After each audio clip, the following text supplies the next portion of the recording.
Good evening, teacher. My name is Lida. I would like to present my homework. So the topic is creating an ideal learner-centered environment. So I would like to introduce the introduction.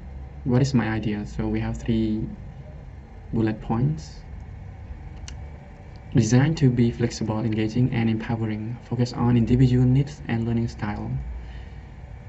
A space where learning is personalized and effective. So first point, I would like to come up with the vision of the environment. Placing learner at the core. It means that the fundamental philosophy behind the learner-centered approach. It emphasizes shifting the focus from the teacher being the sole source of the knowledge to the student being an active participant in their own learning journey. The key is to create a space that is not static but dynamic, adapting to the diverse need and learning style of the students. Inclusivity is crucial, ensuring every student feels valued and has equal opportunity to learn and contribute. The ultimate goal is to empower the student, giving them agency, a sense of ownership over the education, which is in turn foster a deeper connection to the learning process. So I will come up with the example, like instead of the traditional classroom with a row of desks facing the teacher, let's imagine a classroom with flexible seating arrangements where students can easily work in group or individually. The wall might be adorned with student work, showcasing their achievements and contributions. So I would like to continue my next point, fostering motivation and engagement. Ignite motivation and engagement. So it addresses the crucial aspects of keeping students interested and driven to learn. It differentiates between intrinsic motivation, the desire to learn from its own sake, and extrinsic motivation, external rewards. The idea environment prioritizes nurturing intrinsic motivation by making learning relevant, interesting, and enjoyable. So project-based learning, where students tackle a real-world problem, is a great example of this. However, it is also acknowledged that extrinsic motivation can be useful, especially initially, for students who may be disengaged. The key is to strategically use rewards to spark interest and then gradually shift the focus rewards the inherent satisfaction of learning. Celebrating even a small victory is a visual in building confidence and a positive attitude towards learning. I will come up with an example. Instead of memorizing historical dates, students might work on a project where they research and reason on how a particular historical event impact the present day. This allows them to explore their curiosity and see the relevance of history. For a student struggling to participate, a teacher might offer praise for a small contribution in a group discussion, encouraging further engagement.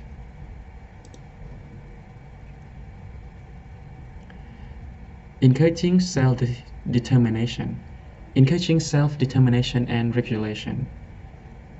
So these points focus on developing students' ability to take control of their learning, providing choices, even seemingly small ones, can significantly increase a student's sense of autonomy and ownership. This could be allowing them to choose the topic for a research paper or the format in which they present their findings. Self-reflection is another critical skill, encouraging students to think critically about their learning process, identify their strengths and weaknesses, and understand how they learn best. Furthermore, equipping students with strategy for goal setting, attention management, and time management are essential life skills that will benefit them both inside and outside the classroom. For instance, a teacher might give students a list of potential research topics related to its science unit and allow them to choose one of their interests the most. They might also ask students to keep a learning journal where they can reflect on what they learned each week and how they approach their learning task. Here is another important point: building a collaborative and inclusive economy. Cultivating collaboration and inclusivity. It emphasizes the social aspect of learning. It creating a classroom where students feel connected, respected, and valued is paramount. Collaborative learning, active skills like a group project or discussion not only enhance understanding through shared perspective but also foster teamwork and communication skill. It's crucial to promote inclusivity, ensuring that all the students, regardless of their background or ability, feel like they belong and their contributions are valued. Addressing issues like bullying and unhealthy competition is essential to create a safe and supportive environment where students feel comfortable taking risks and learning from their mistakes. I think in a literature class, here's an example. Students might work in a small group to analyze different aspects of a novel and then share their findings with the class. The teacher would actively facilitate the discussion, ensuring that all the voices are heard and respected. If a student is being excluded, the teacher would intervene and address the situation, reinforcing the importance of the inclusivity. Wow, I think I like this point. Challenging but supportive learning goals. Setting goals for growth. So it highlights the importance of finding the right level of challenging for students. Tasks that are too easy can lead to boring and disengagement, while tasks that are too difficult can lead to frustration and discouragement. The goal is to provide just right challenge that push students slightly beyond their comfort zone while still providing them with the necessary support to succeed. Emphasizing effort and resilience over innate ability is crucial for fostering a growth mindset. When students understand their ability can improve through hard work, they are also more likely to persevere when faced with challenges. I also come with an example as well. Instead of giving all the students the same set of math problems, a teacher might differentiate the assignment, providing more challenging problems for students who are excelling and offering additional support to those who are struggling. When grading, the teacher might provide feedback that focus on students' problem-solving strategy and effort, rather than just whether the answer was right or wrong.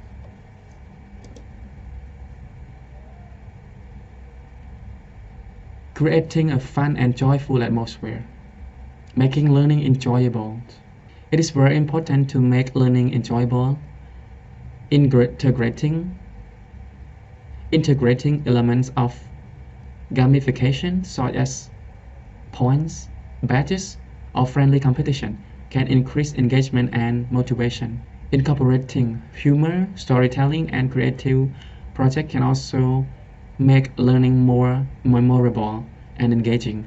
When students are having fun, they are more likely to be actively involved, take risks, and develop a positive attitude toward learning. Let's come with an example. A history teacher might use a role-playing activity to help students understand the perspective of different historical figures. A science teacher might incorporate a game like simulation to teach complex concepts. So to make the atmosphere more joyful. So I'm gonna come up with the role of the teacher. The teacher as a facilitator, coach, it would focus on involving role of the educator in a learning center environment. The teacher is not longer the sole authority figure dispensing knowledge, but rather a facilitator who guides students through their learning journey, a coach who provides support and encouragement, and a guide who helps students connect their learning to broader context of the real-world application. This requires a shift in pedagogy, moving away from traditional lecture-based teaching toward more interactive, student-driven approaches. Instead of lecturing for the entire class period, a teacher might introduce a topic with a brief explanation, and then facilitate the class discussion, followed by group work where students explore the topic in depth. The teacher would calculate around the classroom, providing guidelines and support as needed. Physical and emotional setting. Students should not learn with a boring situation, and creating the right environment. It's important for both physical and emotional aspect of the learning environment. The physical space should be flexible and adaptable to support different learning activity, allowing for both individual work and collaboration. Creating a calm and supportive atmosphere is crucial for student well-being and their ability to learn effectively. This includes fostering a positive emotional climate where diversity is collaborated. A student feels safe to express themselves and take risks without fear or judgment. In the classroom, a classroom should have tables that can be easily arranged for group work, comfortable sitting area for quiet reading, and design spaces for hand-on activity. The teacher would actively promote a culture of respect respect and empathy, addressing any instances of negativity and inclusive. So let's say assessment and feedback. Assessment for growth and understanding. So I have like 3 bullet points. Formative assessment, collaborative feedback. So learning is measured and communicated in a learner-centered environment. So for this slide, it focuses on how learning is measured and communicated in the learner-centered environment. The emphasis shifts from solely relying on summative assessment, like a final exam, to incorporating more formative assessment that provide ongoing feedback and inform both teaching and learning in a real time. Engaging peer feedback and self-assessment empowers students to take ownership of their learning and develop critical evaluation skill. The ultimate goal of the assessment should be to promote growth and understanding rather than simply assigning a grade. Here an example. Instead of just giving a final exam at the end of the unit, a teacher might use quizzes, class discussion, and project presentation as ongoing assessment. Students might also be asked to provide feedback on each work and to reflect on their own learning in portfolio.